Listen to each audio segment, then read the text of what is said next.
श्रीमद् वाल्मीकि रामायण बालकांड 34वां सर्ग। हे राम, ब्रह्मदत्त के ब्याह कर चले जाने के पश्चात राजा कुशनाभ पुत्रवान न होने के कारण पुत्र प्राप्ति के लिए पुत्र हेष्टि यज्ञ करने लगे। जब यज्ञ होने लगा तब ब्रह्मा जी के पुत्र और परमोदार राजा कुशनाभ के पिता राजा कुश अपने पुत्र से बोले, हे वत्स, तेरे ही समान धर्मात्मा पुत्र होगा, उसका नाम गादी होगा और उसके होने से संसार में तेरी क्रांति अमर होगी। हे राम, कुश अपने पुत्र राजा कुशनाभ से यह कहकर आकाश मार्ग से सनातन ब्रह्मलोक में चले गए। कुछ समय बीतने पर बुद्धिमान कुशनाभ के परम धर्मिष्ठ गादी नामक एक पुत्र उत्पन्न हुआ। हे राम, वे ही परम धर्मिष्ठ मेरे पिता हैं। कुशवंशीय होने के कारण मैं कौशिक कहलाता हूँ। हे राघव, मेरी बड़ी बहन का नाम सत्यवती है। जो पतिव्रता थी, उनका विवाह ऋचिक नाम के पुरुष से हुआ। पति के मरने के बाद वह सत्यवती पति के साथ सशरीर स्वर्ग गई। फिर वहीं परमोदार कौशिकी नदी को बहने लगी। इनका जल पवित्र निर्मल है, वह बड़ी रमणीक है। यह हिमालय से निकलकर बहती हैं।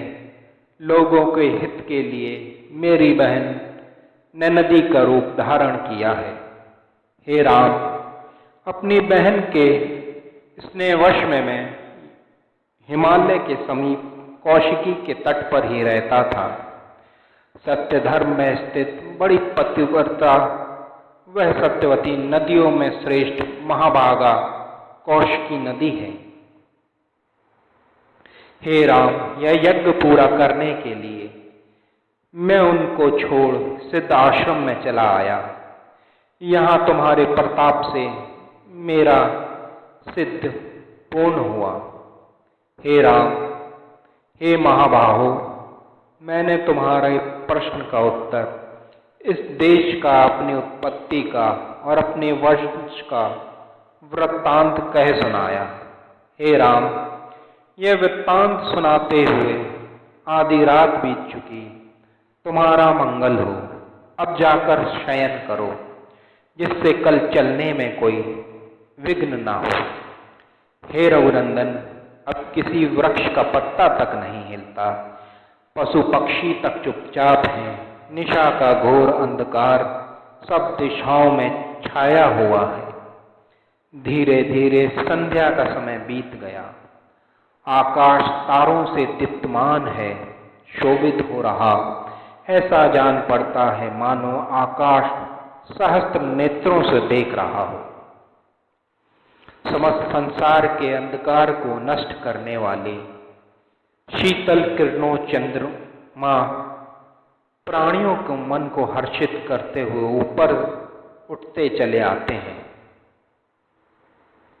रात में घूमने वाले और मांसभक्षी भयंकर यक्ष और राक्षस दल इधर उधर घूमा फिरते हैं।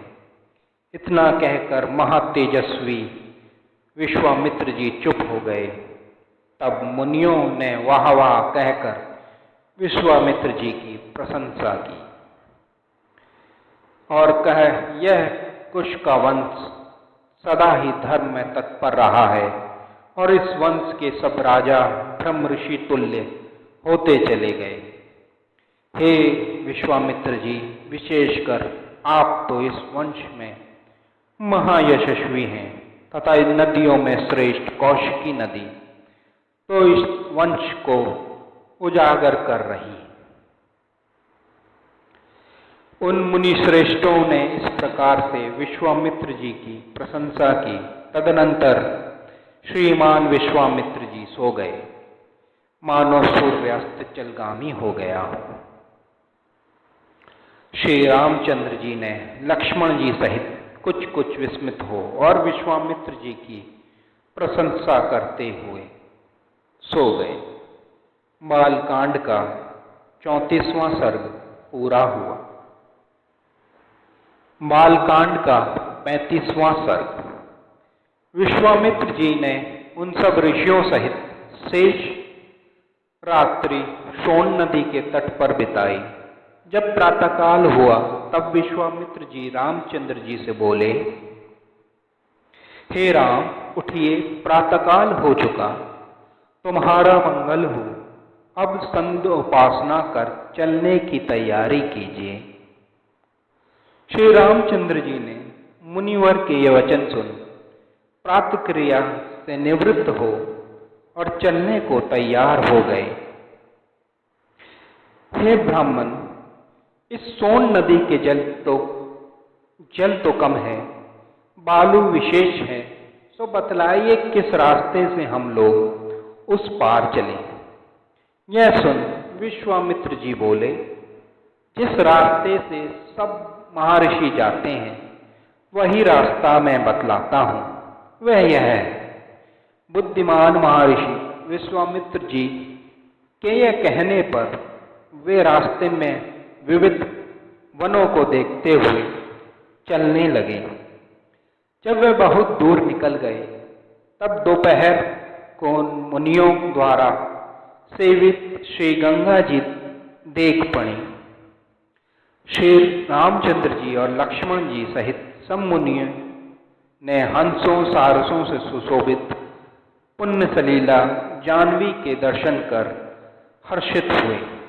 वे सब श्री गंगा जी के तट पर ठहर गए और यथाविधि स्नान कर पितृदेवता तर्पण आदि कर्म संपन्न की। फिर अग्निहोत्र कर और बचे हुए पवित्र भविष्य को खाने के पश्चात वह लोग प्रसन्नचित्त हो आसनों पर गंगा जी के पवित्र तट पर बैठ गए। सब मुनियों के बीच में विश्वामित्र जी और उनके सामने दोनों राजकुमार बैठे। उस समय प्रसन्नचित्त श्री रामचंद्र जी ने विश्वामित्र जी से कहा, हे भगवान, मैं त्रिपतगा गंगा जी का वृत्तांत सुनना चाहता हूँ। वे किस प्रकार तीनों लोकों को लांघ कर समुद्र में जा मिलती हैं। इस प्रकार श्री रामचंद्र जी के पूछने पर महर्षि विश्वामित्र जी ने श्री गंगा जी की वृद्धि व जन्म की कथा आरंभ की। धातुओं की खान हिमालय नामक पर्वत की 2 कन्याएं हुई, जो पृथ्वी पर सौंदर्य में बेजोड़ थी। उनका सुंदर की कोई तुलना न थी। कन्याओं की माता का नाम मैना है, जो मेरु पर्वत की सुंदर लड़की और हिमाचल की पत्नी है। हिमाचल की बड़ी बेटी का नाम गंगा और छोटी का उमा पड़ा। हिमाचल की बड़ी बेटी त्रिपतगा नदी गंगा को सब देवता मिलकर निज कार्य सिद्धि के लिए मांग कर ले गए। हिमवान ने भी तीनों लोकों को पवित्र करने वाली स्वेच्छाचारिणी गंगा को तीनों लोगों की भलाई के लिए मांगने वाले को देना उत्तम समझा। अपना यह धर्म समझ देवताओं को दे दिया। तीनों लोकों का हित चाहने वाले देवतागण गंगा को लेकर कृतार्थ हो चले गए। हे रघुनंदन, हिमवान की जो दूसरी बेटी उमा थी, उनका तप ही धन था। उसने अति उग्र तप किया। कठोर तप करने वाली तथा लोक वंदित अपनी बेटी उमा शैलेश्वर हिमाचल ने महादेव को उसके लिए उपयुक्त वर समझ उनका ब्याह किया। हे राम, ये दोनों लोक मानसकृता गंगा नदी और उमा देवी प्रसिद्ध हिमाचल की बेटियां हैं। हे राम, हे चलने वालों में श्रेष्ठ, मैंने तुमसे त्रिपतगा गंगा जी के प्रथम स्वर्ग जाने का वृत्तांत कहा। हिमाचल की बेटी, रमणीक और पाप नाश करने वाली, जल से बहने वाली और सुरलोक को जाने वाली यह सुर नदी गंगा नदी है। बालकांड का 35वां सर्ग समाप्त हुआ। श्रीमद् वाल्मीकि रामायण बालकांड 36वां सर्ग। मुनि विश्वामित्र जी के इस प्रकार कहने पर दोनों राजकुमार विश्वामित्र जी की बड़ाई करते हुए बोले, हे ब्रह्म ऋषि, आपने पुण्य देने वाली उत्तम कथा कही। अब हिमवान की ज्येष्ठ बेटी गंगा जी की कथा मुझसे कहिए। आप सब जानते हैं, सो अब आप विस्तार पूर्वक कहिए कि लोक पावनी गंगा स्वर्ग से मनुष्य लोक में क्यों आई और तीनों लोकों में क्यों कर बही। हे धर्मज्ञ, नदी में उत्तम गंगा के नाम तीनों लोकों में त्रिपतगा किन किन कर्मों के कारण हुआ। श्री रामचंद्र जी के पूछने पर तपोधन विश्वामित्र जी ने सारा वृत्तांत ऋषियों के बीच बैठकर इस प्रकार कहा। हे राम, पूर्व काल में महातेजस्वी महादेव जी का विवाह पार्वती जी के साथ हुआ और वो उनको देख काम वशीव्रती हो उनके साथ विहार करने लगे। देवताओं के मान से 100 वर्षों तक श्रीधाम नीलकंठ महादेव जी ने के देवी के साथ विहार करने पर भी हे राम कोई संतान न हुई। तब सब देवता व्याकुल हो ब्रह्मा जी सहित विचारने लगे कि इन दोनों के संभोग से जो जीव उत्पन्न होगा उसका भार कौन संभालेगा। तब सब देवता महादेव जी की शरण में जाकर उनको प्रणाम कर बोले, हे देवादिदेव महादेव, देवताओं को प्रणाम से प्रसन्न होइए और इस लोक की रक्षा कीजिए। हे सुरोत्तम, आपका तेज कोई भी लोक धारण नहीं कर सकेगा, अतः आप देवी सहित वैदिक विधि से तप कीजिए। तीनों लोकों के हित के लिए अपना तेज अपने शरीर में ही रखिए, जिससे तीनों लोकों की रक्षा हो, उसका नाश न कीजिए। सर्वलोकों के परम नितांत महादेव जी देवताओं के वचन सुन बोले, बहुत अच्छा। तदनंतर कहने लगे, हे देवतागण, मैं उमा के साथ अपना तेज शरीर में ही धारण किए रहूंगा। देवतागण एवं पृथ्व्यादि समस्त लोग सुख से रहें। परंतु हे देवता, यह तो बतलाइए कि जो मेरा तेज स्थानच्युत हो गया उसे कौन धारण करेगा। इस पर देवताओं ने महादेव जी को यह उत्तर दिया कि आपका जो तेज स्थानच्युत हुआ अथवा गिरा तो उसे पृथ्वी धारण करेगी। यह सुन महादेव जी ने अपना तेज पृथ्वी पर छोड़ दिया, जिससे वन पर्वत सहित पृथ्वी पूर्ण हो गई। जब देवताओं को यह मालूम हुआ कि उस तेज को धारण करने में पृथ्वी असमर्थ है, वो अग्नि से बोले, तुम वायु के साथ इस रुद्र के तेज में प्रवेश करो। तब अग्नि के उसमें प्रवेश करने से वह तेज एक स्थान पर सिमट कर श्वेत पर्वताकार हो गया, फिर अग्नि और सूर्य की तरह चमकीला, अति दिव्य सरपत का वन हो गया। उससे स्वामी कार्तिक अग्नि के समान तेजस्वी उत्पन्न हुए। तदनंतर सब देवताओं और ऋषियों ने उमा और शिव की पूजा की। हे राम, जब प्रसन्न मन से देवताओं ने पूजन किया, तब उमा क्रुद्ध हो देवताओं से बोली, अरे देवताओं, तुमने जो मेरे लिए अप्रिय कार्य किया है, उसका फल तुम भोगोगे। सूर्य के समान दीप्तमान उमा ने यह कहकर हाथ में जल लिया और क्रोध के मारे लाल नेत्र कर उन सब देवताओं को यह श्राप दिया कि तुमने मेरे पुत्र उत्पन्न होने में बाधा डाली है, सो कोई भी देवता अपनी स्त्री से पुत्र उत्पन्न न कर सकेगा। आज से तुम्हारी स्त्रियां संतान रहित होंगी।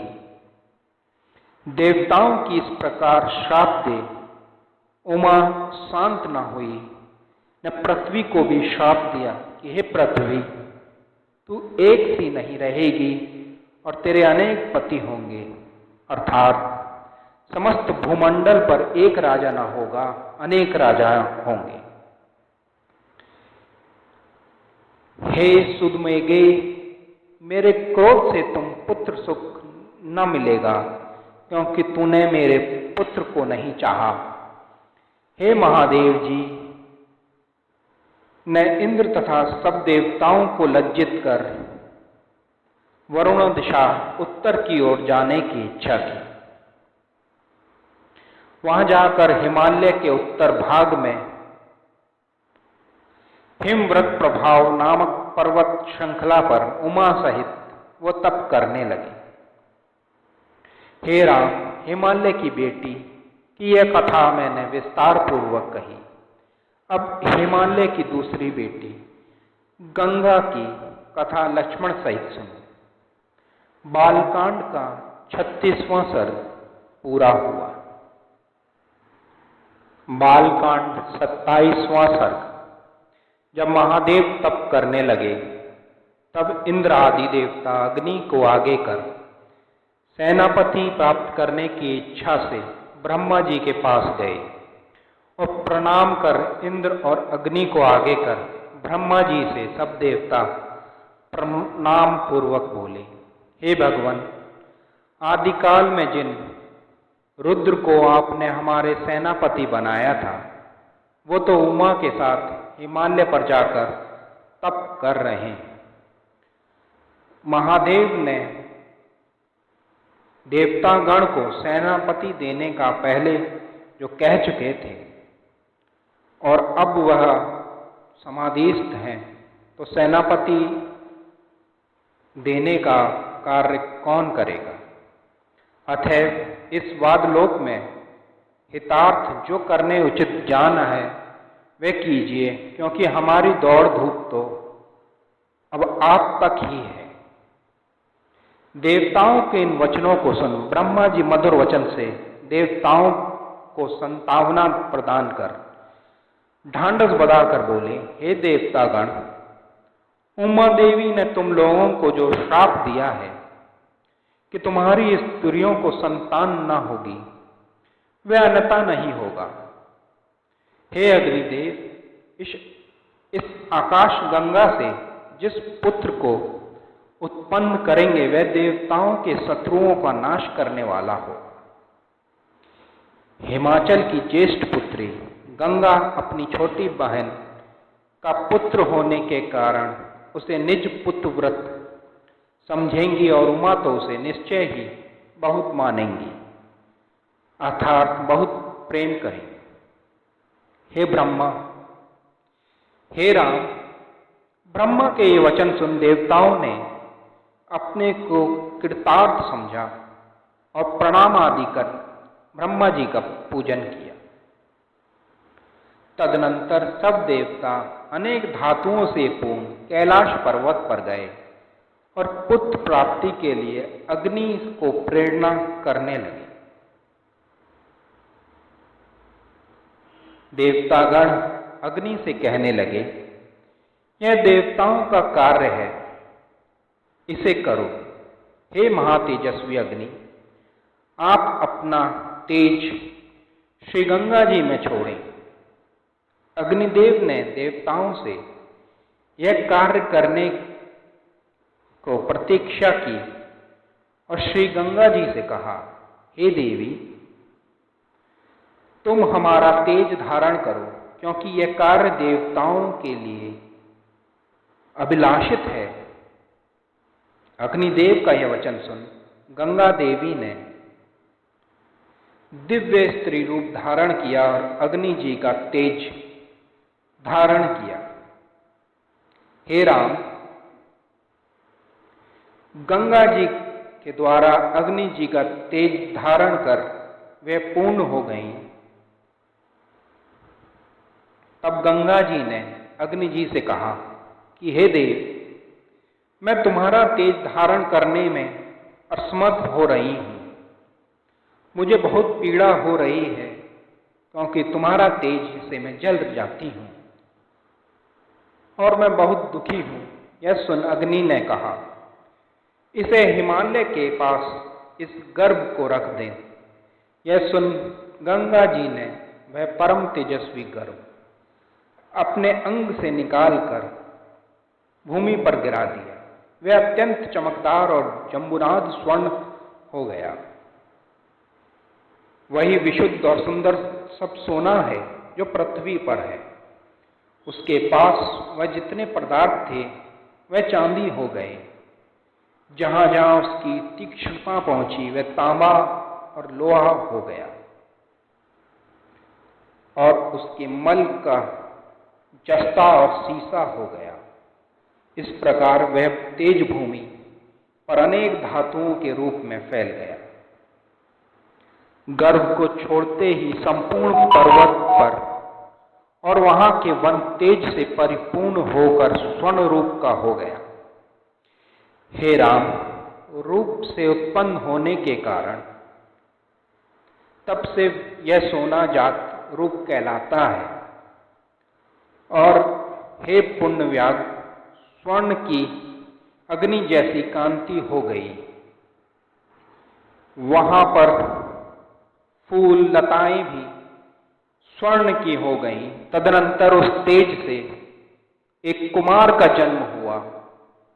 तब इंद्र आदि देवताओं ने उस बालक को दूध पिलाने के लिए कार्तिकाओं को नियुक्त किया। निज पुत्र कहलाने के कारण सबने दूध पिलाया।